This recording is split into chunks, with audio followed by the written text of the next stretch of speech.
اللهم صل على سيدنا محمد یا رب صل وسلم. بسم اللہ الرحمن الرحیم. 11ویں پارے کا آخری آیت اور سورہ ہود کا پہلا رکوع. تو اس رکوع کا لفظی ترجمہ بھی ہو چکا تھا اور اس رکوع کی ہم نے تفسیر شروع کی تھی اور سورہ ہود کی آیت نمبر 4 تک کی تفسیر مکمل ہو چکی تھی. میں نے کہا تھا کہ میں اگلے ایپیسوڈ میں انشاءاللہ سورہ ہود کی آیت نمبر 5 سے شروع کروں گا، یعنی 11ویں پارے کی آخری آیت، یہاں سے میں شروع کروں گا. اعوذ باللہ من الشیطان الرجیم. بسم اللہ الرحمن الرحیم. الا انہم یثنون صدورہم لیستخفوا منہ. خبردار سنو، یہ لوگ یثنون صدورہم اپنے سینوں کو دوہرا کرتے ہیں، اپنے آپ کو لپیٹتے ہیں، لیستخفوا منہ تاکہ اس اللہ سے چھپ جائیں. کیا مطلب؟ دیکھیں سورہ ہود میں جو ابتدا ہوئی تھی نا سورہ ہود کی، اس میں اللہ تعالیٰ نے بتایا کہ یہ ایک ایسا کلام ہے جو مضبوط کلام ہے، محکم کلام ہے، اس کی آیتوں کو تفصیل سے بیان کیا گیا ہے. اور اس کا مضمون کیا ہے، اس کا اہم خلاصہ کیا ہے؟ لا تعبدوا الا اللہ، اللہ کے سوا کسی کی عبادت مت کرو. اور کیا ہے؟ ان استغفروا ربکم، جو اب تک گناہ ہو چکے، شرک ہو چکا، اس پہ اللہ سے توبہ استغفار کرو. اور الی اللہ مرجعکم، اللہ کی طرف تم نے لوٹ کر جانا ہے، اور وہ ہر چیز پر قدرت رکھتا ہے، وہ تمہیں دوبارہ زندہ کرے گا. تو قرآن کے اہم مضامین کو اس سورت کے شروع میں اللہ نے بیان کیا ہے. اب آگے قرآن کہہ رہا ہے کہ ان باتوں پر ایمان لانے کے بجائے اسلام دشمن قوتیں وہ اسلام کے خلاف سازشیں شروع کر دیتے ہیں. اور بعض دفعہ وہ سازش ایسے کر رہے ہوتے ہیں اور ایسے چھپ کے باتیں کر رہے ہوتے ہیں اسلام کے خلاف اور اسلام کو نقصان پہنچانے کے لیے. یعنی ایک تو یہ ہوتا ہے نا کہ آپ ان عقیدوں کو تسلیم نہ کریں، آپ اسلام کی بات کو مانیں نہیں، لیکن عام طور پر کیا ہوتا ہے، نہ صرف یہ کہ مانتے نہیں ہیں بلکہ اپنے غلط عقیدے، غلط کانسیپٹ، غلط نظریے کی ترویج کے لیے، اس کو دنیا میں پھیلانے کے لیے اسلام دشمنی پہ اتر آتے ہیں، اور اس دشمنی میں چھپ چھپ کے خفیہ مجلسیں کرنا شروع کر دیتے ہیں، جیسے کہ مشرکین مکہ کیا کرتے تھے اور آج بھی ہوتی ہیں. تو قرآن کہتا ہے الا، خبردار سنو، انہم یثنون صدورہم، یہ لوگ اپنے سینوں کو لپیٹتے ہیں. یہ اصل میں کنایا ہے چپکے سے بات کرنے سے. جب ہم چپکے سے بات کرتے ہیں تو عام طور پر اپنے سینوں کو فولڈ کر لیتے ہیں اور منہ سر جھکا لیتے ہیں، بعض دفعہ اپنے اوپر چادر بھی ڈال دیتے ہیں آپس میں بات کرنے کے لیے، تاکہ مسلم لوگوں کو، مسلم حکمرانوں کو، جو بھی اچھے لوگ ہیں مسلمانوں کے قائدین ہیں، ان تک ہماری بات نہ پہنچے اور ہم ان کے خلاف کھل کے سازشیں کر سکیں. تو مشرکین بھی یہ کام کرتے تھے، ایسے سینہ اپنا لپیٹ کے گول کر کے نبی صلی اللہ علیہ وسلم کے خلاف سازشیں کر رہے ہوتے تھے. تو اللہ نے نبی کو خبردار کیا، مسلمانوں کو خبردار کیا کہ دیکھو یہ لوگ اپنے سینوں کو لپیٹتے ہیں تاکہ اللہ سے اپنے آپ کو چھپا سکیں. یہ اصل میں ایک، یعنی مشرکین کا تو یہ عقیدہ نہیں تھا کہ ہم اللہ سے اپنے آپ کو چھپا لیتے ہیں، یعنی ان کے عمل سے ایسا لگ رہا ہے کہ وہ یہ سمجھ رہے ہیں کہ ہم اللہ سے بھی اپنے آپ کو چھپا لیں گے. دیکھیں جب اسلام کے خلاف سازش ہو رہی ہوتی ہے نا، تو چپکے سے سازش میں اسلام دشمن کا مقصد کیا ہوتا ہے کہ میں اپنے آپ کو مسلمانوں سے اور مسلمانوں کے لیڈر سے چھپا لوں کسی طریقے سے. تو اللہ کہتے ہیں تو اپنے آپ کو مسلمانوں کے لیڈر سے یا نبی صلی اللہ علیہ وسلم سے تو چھپا لے گا، اللہ سے کیسے چھپاؤ گے؟ اصل دشمنی تمہاری اللہ سے ہے، محمد صلی اللہ علیہ وسلم سے نہیں ہے. تو اس کے لیے قرآن نے یہ طرز اختیار کیا کہ خبردار یہ لوگ جو اپنے سینوں کو لپیٹتے ہیں اس لیے کہ تاکہ اللہ سے چھپ جائیں. ظاہر ہے اللہ سے کوئی نہیں چھپ سکتا، تو یہ بیکار ہے کہ چھپ چھپ کے سازشیں کرنا. تو نبی سے تم اپنے آپ کو چھپا لو گے لیکن اللہ سے نہیں چھپا سکتے، اور تمہاری اصل دشمنی اللہ سے ہے، نبی سے نہیں ہے. نبی تو محض ایک نمائندے ہیں، وہ تو اللہ کا پیغام تم تک پہنچا رہے ہیں. تو یہ کیسی حماقت والی بات تم کر رہے ہو اور کیسا حماقت والا کام کر رہے ہو. الا انہم یثنون صدورہم، خبردار سنو یہ لوگ اپنے سینوں کو لپیٹتے ہیں، لیستخفوا منہ تاکہ اس اللہ سے چھپ جائیں. الا سنو خبردار، حین یستغشون ثیابہم، جس دن یہ لوگ اپنے اوپر کپڑے ڈالتے ہیں اور اپنے آپ کو چادروں سے چھپاتے ہیں. یعلم ما یسرون وما یعلنون، اس وقت بھی اللہ وہ باتیں بھی جانتا ہے جو یہ چھپا رہے ہوتے ہیں، وما یعلنون، اور وہ باتیں بھی جانتا ہے جو یہ ظاہر کر رہے ہوتے ہیں.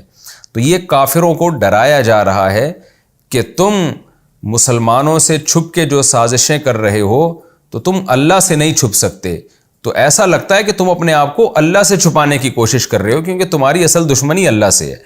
تو تم اپنے آپ کو اس مسلمانوں سے چھپا کے کیا اپنا فائدہ پہنچا لو گے. انہ علیم بذات الصدور، بے شک وہ سینوں کے بھیدوں کو بھی جاننے والا ہے. وما من دابۃ فی الارض الا علی اللہ رزقها ویعلم مستقرها ومستودعها. اس میں تسلی نبی صلی اللہ علیہ وسلم کو بھی ہے اس آیت میں. اور اس آیت میں جو قرآن نے شروع میں دعویٰ کیا کہ اللہ کے سوا کسی کی عبادت نہ کرو، تو اس اللہ کی تعریف بھی ہو رہی ہے یہ بتانے کے لیے کہ قرآن کا جو مضمون ہے کہ صرف ایک اللہ کی عبادت ہوگی، قرآن اس دعوے میں سچا ہے. وجہ کیا ہے کہ معبود اس کو بنایا جاتا ہے جو ہمارے نفع اور نقصان کا مالک ہو.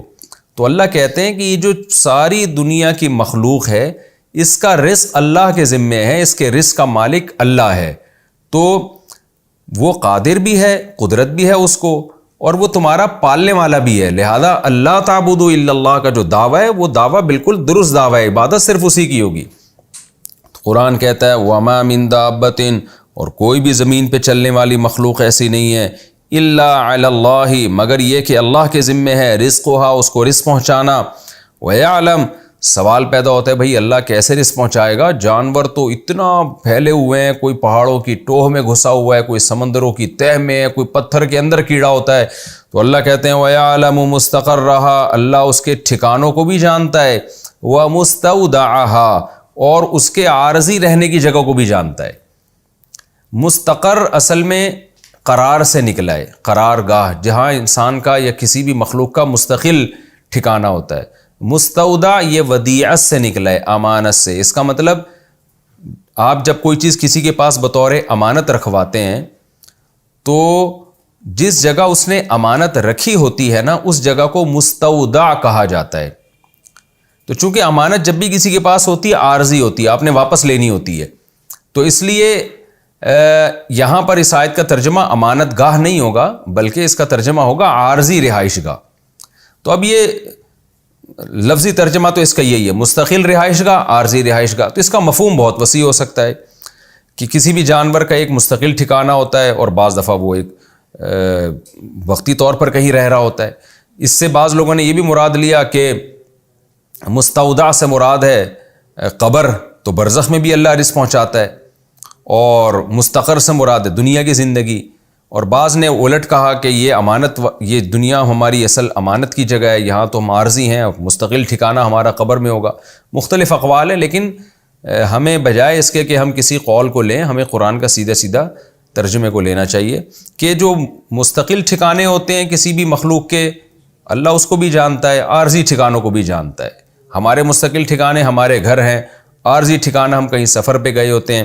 تو اللہ کہتا ہے کہ یعنی تمہارے ہر قسم کے ٹھکانوں کو اللہ پہچانتا ہے اور اللہ وہاں رزق پہنچا دیتا ہے تمہیں. تو یہ جب رازق ہے اللہ تعالیٰ تو عبادت کے لائق بھی وہی اللہ ہے.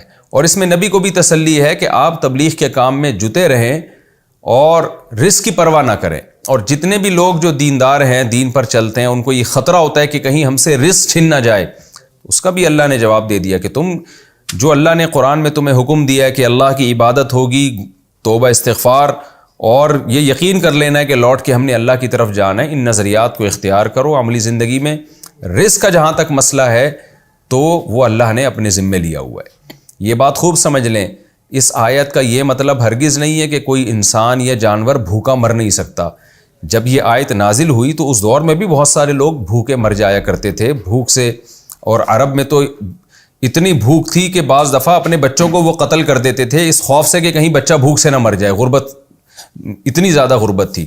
تو اس دور میں بھی قحط پڑا کرتے تھے، بھوک سے مرنے کے واقعات ہوتے تھے، جانوروں کے بھی انسانوں کے بھی. تو ہمیں نہیں ملتا کسی غیر مسلم نے یا کسی مسلمان نے نبی پر یہ اعتراض کیا ہو کہ قرآن تو کہہ رہا ہے کہ جی اللہ نے ہر مخلوق کا رزق اپنے ذمے لیا ہے، تو پھر یہ بھوک سے لوگ کیوں مرتے ہیں؟ تو ظاہر ہے وہ قرآن کے مفہوم کو جانتے تھے، کیونکہ ان کی زبان میں قرآن نازل ہوا نا، تو قرآن کے مفہوم کو جانتے تھے کہ قرآن کا یہ مفہوم ہرگز نہیں ہے کہ دنیا میں کوئی بھی مخلوق بھوک سے مر نہیں سکتی یا کوئی بھی جانور بھوک سے مر نہیں سکتا، بلکہ قرآن کی اس آیت کا مفہوم یہ ہے کہ رزق کے خزانے اللہ کے ہاتھ میں ہیں.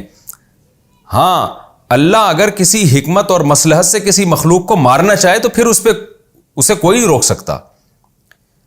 اس کی مثال ایسے جیسے قرآن جگہ جگہ کہتے ہیں کہ اللہ ہی ہے جو حیات دیتا ہے اور زندگی کا خالق اللہ ہے، لیکن ظاہر ہے جب اللہ موت دینا چاہتا ہے تو اللہ موت بھی دے دیتا ہے. تو اس لیے ہم کہتے ہیں جہاں زندگی کا اللہ خالق ہے وہاں موت کا خالق بھی اللہ ہے. وَإِذَا مَرِضْتُ فَهُوَ يَشْفِينِ، ابراہیم علیہ السلام نے کیا کہا کہ جب میں بیمار ہوتا ہوں تو اللہ مجھے شفا دیتا ہے. کیا مطلب کہ شفا کا مالک اللہ تعالیٰ ہے.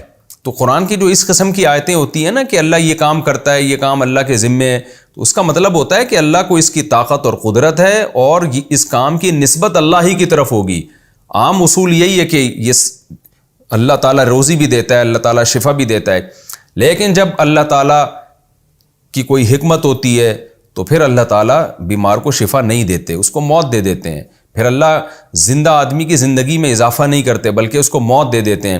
تو اسی طرح جہاں بھی رزق ہمیں ملتا ہے اللہ کی طاقت اور اللہ کی قدرت سے ملتا ہے، کیونکہ یہ کام اللہ نے اپنے ذمے لیا ہے. لیکن اسی نظام کا حصہ ہے یہ چیز کہ بعض دفعہ اللہ تعالیٰ کسی بھی حکمت سے مصلحت سے، وہ حکمتیں بہت ساری ہو سکتی ہیں، ایک حکمت یہ بھی ہو سکتی ہے آبادی کو کنٹرول کرنا، جانوروں کی نسلوں کو کنٹرول کرنا، اور بہت ساری حکمتیں. ان حکمتوں کا علم تو اللہ کے سوا کسی کو نہیں ہے. تو اس حکمت سے اللہ مارنا چاہے تو وہ اس کی مرضی ہے. بعض دفعہ ظلم ہو رہا ہوتا ہے. اب ایک صاحب نے مجھے بتایا کہ میں گھر میں دروازہ بند کر کے گیا ہوں اور بلی گھر کے اندر رہ گئی، میں 6 مہینے بعد آیا تو وہ بھوکی مری ہوئی تھی. تو ظاہر ہے یہ تو ایک دنیا دارالاسباب ہے نا. تو ایک شخص نے جب دروازہ بند کر دیا اور اس کی غفلت ہے کہ اس نے گھر میں جھانک کے نہیں دیکھا کہ کوئی مخلوق تو نہیں ہے گھر کے اندر، لوگ ایسی غفلت کر رہے ہوتے ہیں، کوئی جانور یا بلی تو نہیں رہ گئی. تو ایسے واقعات انسانوں میں بھی ہوئے ہیں. تو یہاں انسان کے ظلم کا اثر کسی مخلوق پہ پڑ رہا ہے اور ظلم کے اثرات بہرحال پڑتے ہیں. تو یہ ایک اللہ کا بنایا ہوا نظام ہے. تو اس آیت کا جو اصل لب لباب ہے نا وہ یہ ہے کہ رزق کا تعلق اللہ کی منشا اور اللہ کی مرضی سے ہے. اسباب سے اتنا تعلق نہیں ہے جتنا تم نے سمجھ لیا. اسباب بھی اللہ نے پیدا کیے ہیں. تو رزق کے معاملے میں اسباب پہ زیادہ نظر مت کرو بلکہ اللہ پہ نظر کرو، کیونکہ روزی اس نے اپنے ذمے لی ہے. یہی وجہ ہے کہ ہم دن رات مشاہدہ کر رہے ہوتے ہیں کہ بعض دفعہ کوئی سبب رزق کا نہیں ہوتا لیکن ایسی جگہ سے رزق کا انتظام ہوتا ہے جہاں انسان تصور بھی نہیں کر سکتا. آپ جانوروں میں دیکھ لیں نا کہ یہ ٹھیک ہے بہت سے جانور قحط میں بھوک سے ہلاک ہو جاتے ہیں، مر جاتے ہیں، لیکن جانوروں کو جس طرح سے رزق مل رہا ہے، جن کو مل رہا ہے، وہ بھی ایک اچنبے کی بات ہے.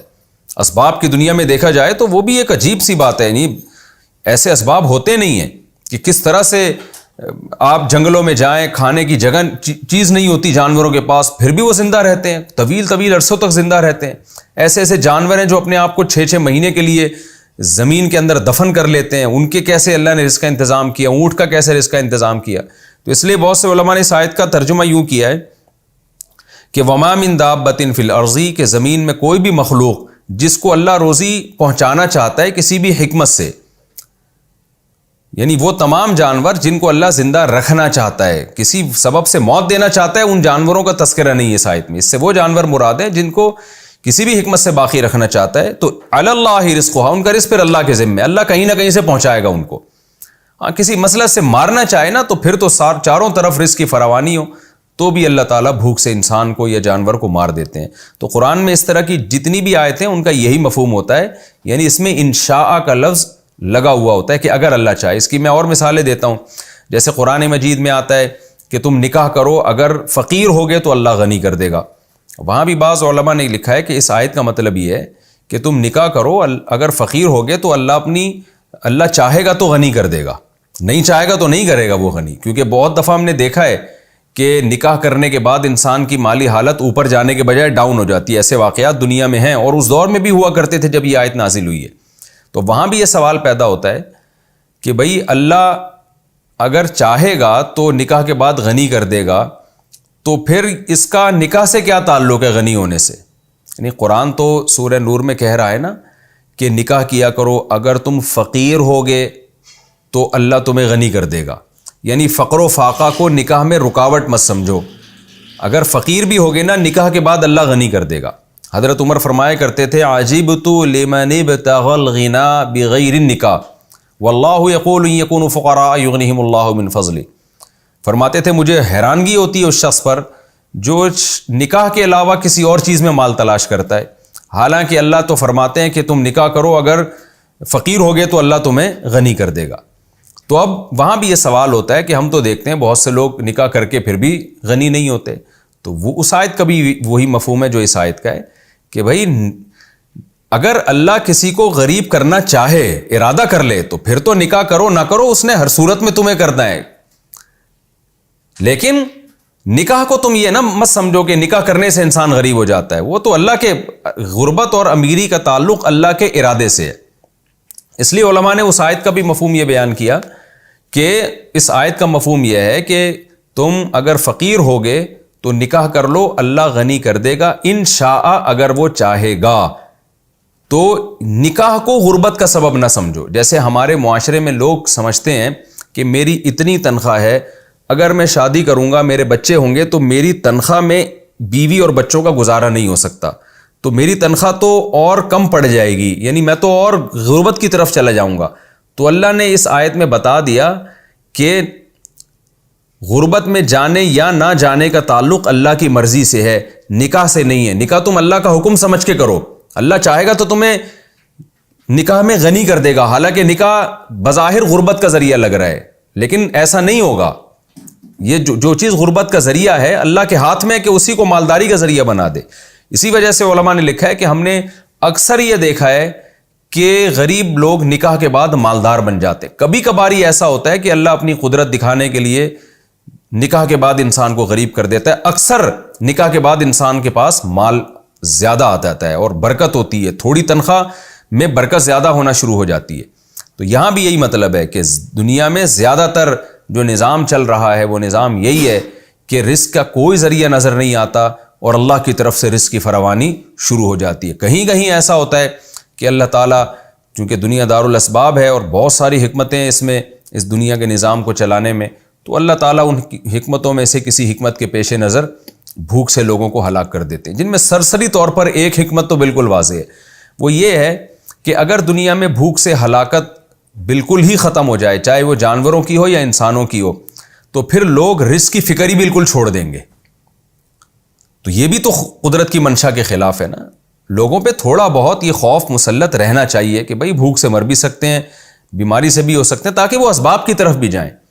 لیکن اسباب کو اتنا بڑا بنا دینا جیسے غیر مسلموں نے بنایا ہوا ہے، اسلام اس سے بھی آپ کو روک رہا ہے کہ یہ خوب سمجھ لو کہ رزق کے کنجیاں اللہ کے ہاتھ میں، تم اگر اللہ کے حکم کو پورا کرو گے تو رزق اللہ نے اپنے ذمے لیا ہوا ہے، وہ کہیں سے بھی تمہیں پہنچا دے گا۔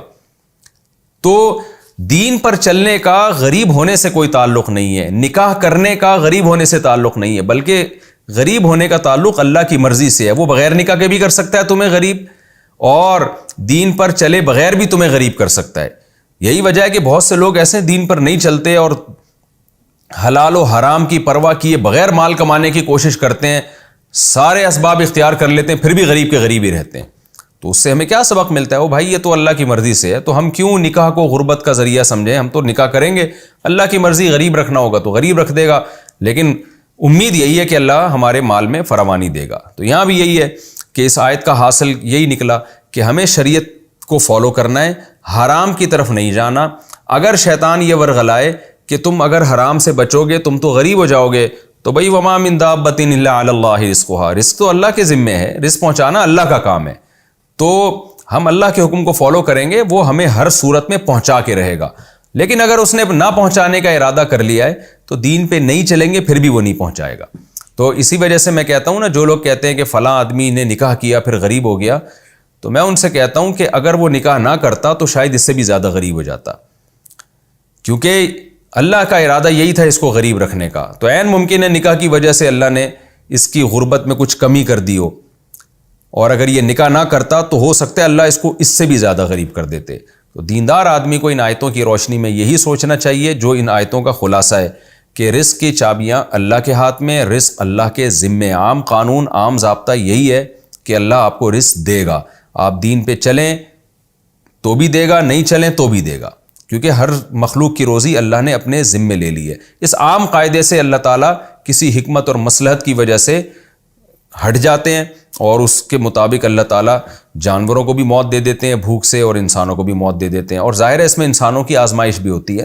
بھوک سے انسان مریں گے تو دوسرے انسانوں سے سوال ہوگا کہ تم نے کیوں ان غریبوں کا خیال نہیں کیا. تو یہ دنیا دارالامتحان ہے. آگے اللہ تعالیٰ فرماتے ہیں کل فی کتاب مبین، یہ سب چیزیں ایک واضح کتاب میں ہیں. یعنی کس کو کتنا رزق کہاں کہاں ملے گا یہ سب ہم نے کتاب میں پہلے سے لکھ دیا ہے. تو اب تم رزق کی ٹینشن اپنے اوپر مسلط مت کرو. جو چیز ریٹن فارم میں آ چکی ہے وہ تم تک پہنچ کے رہے گی. حدیث میں آتا ہے کہ رسول اللہ صلی اللہ علیہ وسلم نے فرمایا الا وان نفسا لن تستکمل رزقہ لن تموت نفس حتی تستکمل رزقہ فاجملوا فی الطلب. آپ صلی اللہ علیہ وسلم نے فرمایا، اسی آیت کی تشریح میں کر رہا ہوں، حدیث میں صحیح حدیث ہے، فرمایا کہ خبردار سنو، کوئی بھی نفس اس وقت تک ہرگز موت کا شکار نہیں ہو سکتا جب تک اپنے حصے کی روزی وہ مکمل نہ کر لے. کیونکہ وہ روزی اللہ نے اپنے ذمے لی ہوئی ہے، اس کو پہنچانا ہے. تو یہ ہو نہیں سکتا کہ میں اور آپ جب تک اپنے حصے کی روٹی نہ کھا لیں اس سے پہلے ہمیں موت آ جائے. یہ ممکن نہیں ہے. تو قرآن کہہ رہا ہے کل فی کتاب مبین، سب کچھ ہم نے لکھ دیا ہے پہلے سے. کس کو کتنے نوالے ملیں گے، کہاں کہاں ملیں گے، یہ سب چیزیں پہلے سے لکھ دی ہیں. لکھنا کا ذکر اللہ اس لیے کر رہے ہیں کہ ریٹن میں جو چیز آ جاتی ہے نا اس میں تبدیلی ممکن نہیں رہتی. تو اللہ کا تو لکھا ہوا نہ بھی ہوتا تو بھی یقینی تھا، لیکن اللہ نے بھی اس کو پراپر لکھ دیا ہے اور ہمیں بتا دیا ہے کہ یہ ریٹن میں یہ سب چیزیں آ چکی ہیں.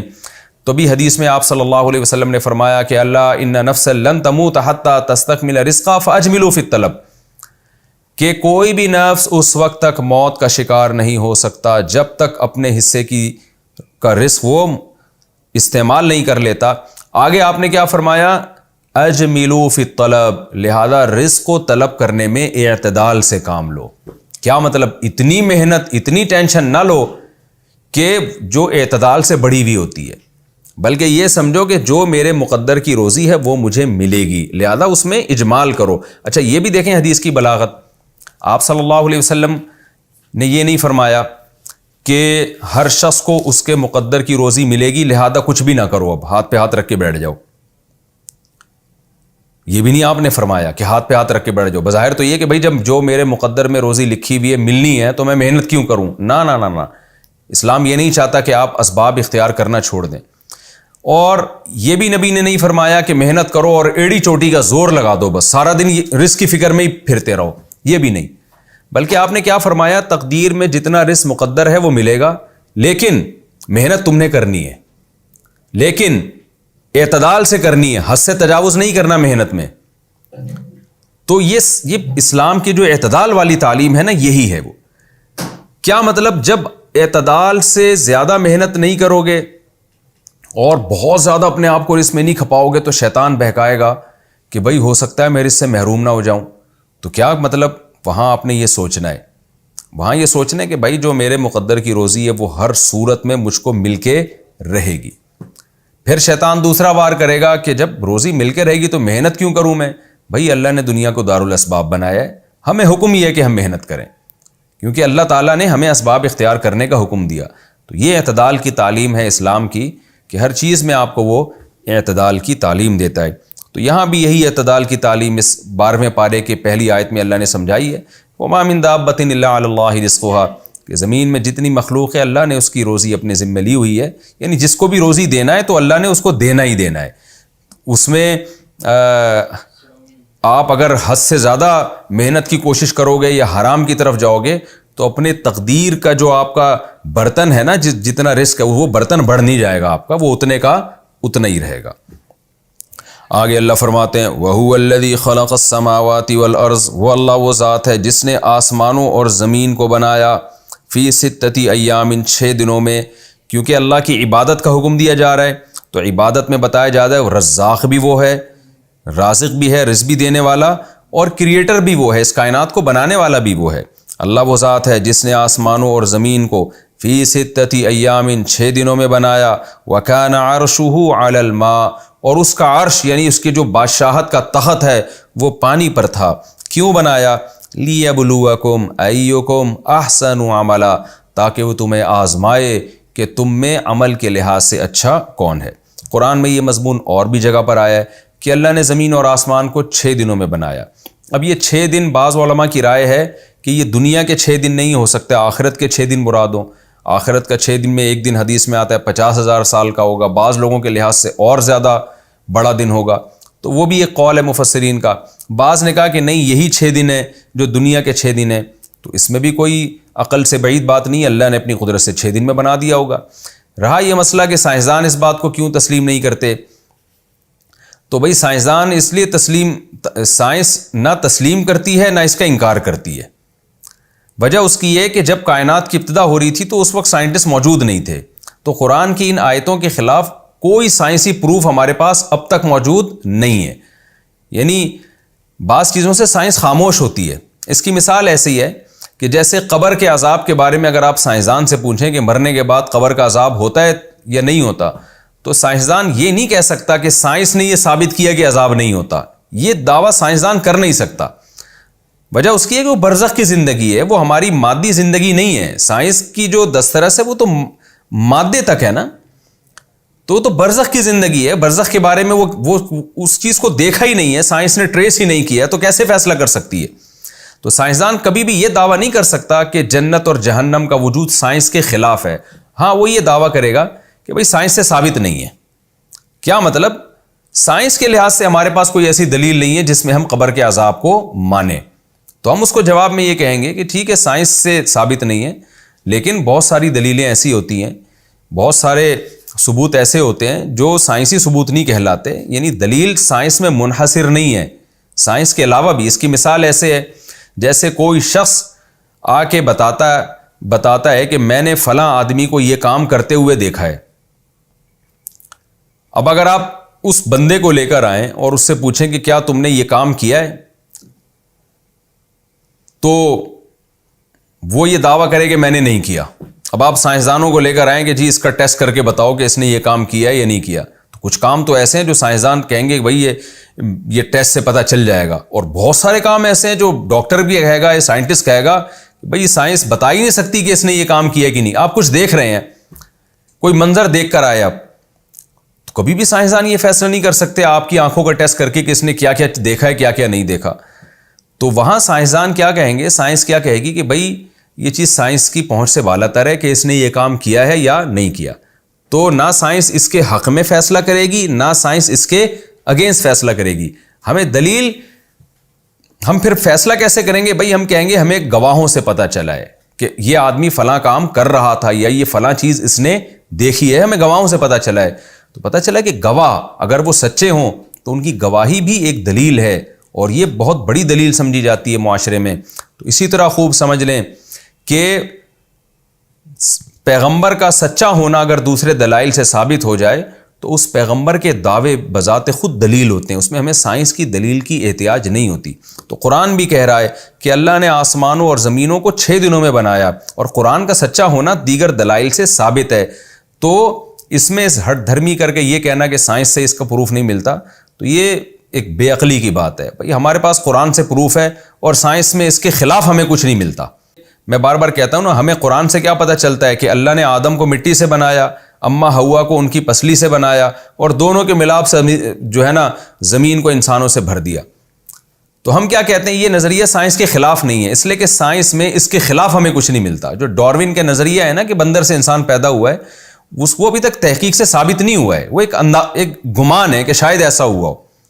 تو ہم یہ کہہ سکتے ہیں کہ سائنس آدم علیہ السلام کی پیدائش کے، انسان کی پیدائش آدم علیہ السلام کے ذریعے ہوئی ہے، اور پہلے جو انسان تھے دنیا میں جن کو اللہ نے مٹی سے بنایا وہ آدم تھے۔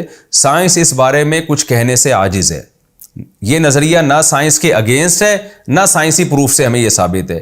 تو ظاہر ہے اس وقت کوئی تھا ہی نہیں جب انسانوں کی ابتدا ہو رہی تھی، تو اگر قرآن بتاتا ہے اور قرآن کا سچا ہونا دیگر دلائل سے ثابت ہو گیا ہے تو آپ کو وہ نظریہ ماننا پڑے گا۔ آپ اس بیس پہ اس کا انکار نہیں کر سکتے کہ سائنسدان اس کے معترف نہیں ہے۔ تو قرآن کہتا ہے وَهُوَ الَّذِي خَلَقَ السَّمَاوَاتِ وَالْأَرْضَ فِي سِتَّةِ أَيَّامٍ، اور یہ جو اللہ نے 6 دنوں میں آسمانوں زمینوں کو بنایا نا، یہ تورات میں بھی لکھا ہے، یہ انجیل میں بھی لکھا ہے۔ تو اللہ کی قدرت سے کوئی بعید نہیں ہے کہ 6 دنوں میں پورا ہنگامہ اس پوری کائنات میں کھڑا ہو گیا ہو، اور ایک پورا نظام جو موجودہ ایک سسٹم ہے یہ اس کا ایک بڑا حصہ ان 6 دنوں میں وجود میں آ گیا ہو۔ ہاں باقی پھر اس میں ارتقاء ہوتا رہا اور تبدیلیاں ہوتی رہیں، وہ کروڑوں سال میں بھی ہو سکتی ہیں، وہ اربوں سال میں بھی ہو سکتی ہیں، اس کے نہ قرآن خلاف ہے نہ اسلام اس کے اگینسٹ ہے۔ یہ پوری جو نظام وجود میں آیا، اس کا جو بڑا حصہ وجود میں آیا وہ 6 دنوں میں وجود میں آیا ہے۔ وَكَانَ عَرْشُهُ عَلَى الْمَاءِ، اور اس وقت اللہ کا عرش پانی پر تھا۔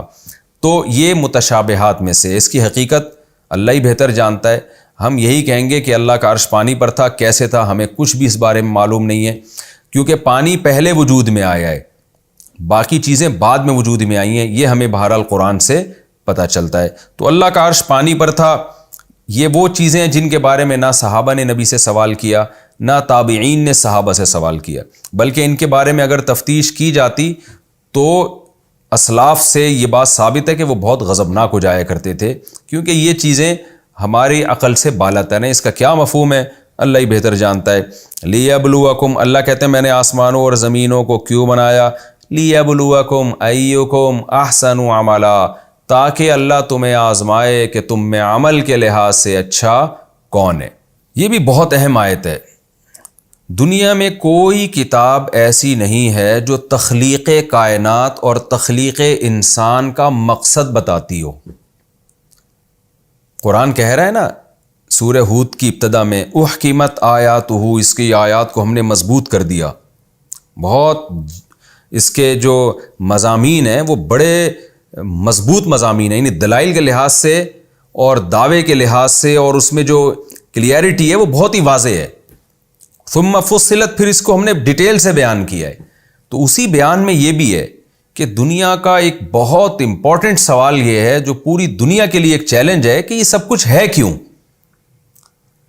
جو نفس پرست لوگ ہیں، شہوت پرست لوگ ہیں، وہ کیا کہتے ہیں؟ ہم انٹرٹینمنٹ کے لیے پیدا ہوئے ہیں، ہم مزے اڑانے کے لیے پیدا ہوئے ہیں۔ ان کو جب اس سوال کا جواب نہیں ملتا نا یہ سب کچھ کیوں ہے، تو وہ یہ کہتے ہیں مزے اڑانے کے لیے۔ کچھ لوگ ایسے ہیں جو کہتے ہیں ہمیں نہیں پتا ہم کیوں ہیں۔ تو ساری زندگی ان کی کنفیوژن میں گزرتی ہے، ان کے پاس کوئی ہدف ہی نہیں ہوتا، کوئی منزل ہی نہیں ہوتی۔ قرآن نے انسانوں پر بہت بڑا احسان یہ کیا ہے کہ ان کو ان کی پیدائش کا مقصد بتا دیا۔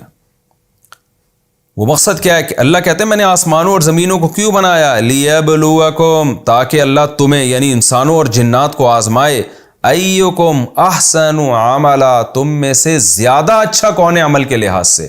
یہ خود ایک بلاغت ہے، یعنی اچھائی میں بھی پھر مقابلہ ہوگا۔ اگر اللہ یوں کہہ دیتے کہ تم میں کون عمل کے لحاظ سے اچھا ہے تو یہ ہمیں مقصد کائنات تو سمجھ میں آ جاتا، لیکن لوگ تھوڑا سا اچھا بن جاتے اور اچھوں کی فہرست میں داخل ہو جاتے، زیادہ اچھا بننے کی کوشش نہیں کرتے۔ کیوں؟ وہ کہتے بھائی اللہ تو یہ دیکھنا چاہتا ہے اچھا کون ہے برا کون ہے، تو ہم اچھے بن گئے نا، ہم نے برائیوں کو چھوڑ دیا، ہم بس اچھے بن گئے، تو بس ہماری پیدائش کا مقصد حاصل ہو گیا۔ لیکن اللہ نے کیا کہا؟ احسن کمپیریٹیو ڈگری ہے، زیادہ اچھا کون ہے۔ کیا مطلب؟ اچھے بن گئے تو اور اچھے بنو، اور اچھے بن گئے تو اور اچھے بنو۔ اللہ صرف یہ نہیں دیکھے گا تم میں اچھا کون ہے، اللہ یہ دیکھے گا کہ اچھے سے اچھا کون ہے۔ تو جو زیادہ اچھا ہوگا اس کو الگ مقام ملے گا، جو اس سے کم ہوگا اس کا الگ مقام ہوگا۔ تو صرف اچھا بننا یہ بھی مقصد نہیں ہے، اچھے سے پھر مزید اچھا بننا، پھر مزید اچھا بننا، اس کی جستجو میں تم لگ جاؤ اور برائی سے اپنے آپ کو بچانے کی کوشش کرو۔ تو یہ اللہ تعالیٰ نے اس آیت میں ہمیں ہمارا ہدف بتایا ہے، اور ہمیں اپنی زندگی اسی مقصد کو سامنے رکھ کے گزارنی چاہیے کہ ہم اچھے بن کے دنیا سے جائیں۔ اچھے بننے کے لیے اچھے اعمال ضروری ہیں، اچھے سے اچھا عمل کریں اور ہر برے سے برے عمل کو ہم چھوڑنے کی کوشش کریں۔ وَلَئِن قُلْتَ إِنَّكُمْ مَبْعُوثُونَ مِن بَعْدِ الْمَوْتِ، کیا بلاغت ہے قرآن کی۔ قرآن کہتا ہے میں نے تمہیں اس لیے پیدا کیا، کائنات کو اس لیے بنایا تاکہ انسانوں کو آزمائے کہ ان میں اچھے سے اچھا کون ہے۔ تو فوراً ایک سوال کھڑا ہوتا ہے، اے اللہ ہم اچھے بن گئے تو نتیجہ کیا ہوگا اس کا؟ بھائی مرنا تو سب نے، اچھے سے اچھا بن جاؤ تو بھی موت ہے، برے سے برا بن جاؤ تو بھی موت ہے۔ تو فوراً دماغ جاتا ہے آخرت کی طرف کہ ظاہر ہے جب اللہ نے آزمایا ہے، لیبلوکم، لیبلوا کا مطلب کہ اللہ نے تمہیں آزمائش کے لیے پیدا کیا ہے، تو آزمائش کی ڈیفینیشن ہی یہی ہے کہ جو اس میں کامیاب ہوگا اس کو اس کا بدلہ ملے گا، اور جو ناکام ہوگا اس کو سزا ملے گی۔ فوراً آخرت کی طرف ذہن جاتا ہے. تو مشرکین آخرت کا مذاق اڑاتے تھے, تو قرآن نے فوراً کہا کہ ہم نے تمہیں پیدا آزمائش کے لیے کیا ہے, تو وہ آزمائش کا تو مطلب یہ ہے کہ قیامت قائم ہوگی. اس کائنات کو بنانے کا گویا مقصد یہی ہے کہ جنت اور جہنم کا وجود اور اس کا تصور تمہارے دماغوں میں بیٹھ جائے اور موت کے بعد کی زندگی پر تم یقین لے آؤ. لیکن ہوتا کیا ہے کہ جو کائنات کا سب سے بڑا مقصد تھا, اسی مقصد کا یہ مشرکین مذاق کیسے اڑاتے ہیں, تو اس کا آگے قرآن تذکرہ کر رہا ہے. وَلَئِن قُلْتَ, اے نبی اگر آپ کہیں, اِنَّكُمْ مَبْعُوثُونَ مِن بَعْدِ الْمَوْتِ, کہ موت کے بعد تمہیں دوبارہ زندگی ملے گی, تاکہ کائنات بنانے کا جو مقصد تھا, انسان کی پیدائش کا جو مقصد تھا کہ انسان کو آزمایا جائے, اور ظاہر آزمایا اسی لیے جاتا ہے کہ اس کو بعد میں بدلہ دیا جائے, تو اور وہ قیامت قائم کیے بغیر ممکن نہیں ہے, چونکہ دنیا میں انسان کو بدلہ نہیں ملتا پراپر. بہت سے اچھے لوگ پس جاتے ہیں, بہت سے برے لوگ ترقی کر جاتے ہیں.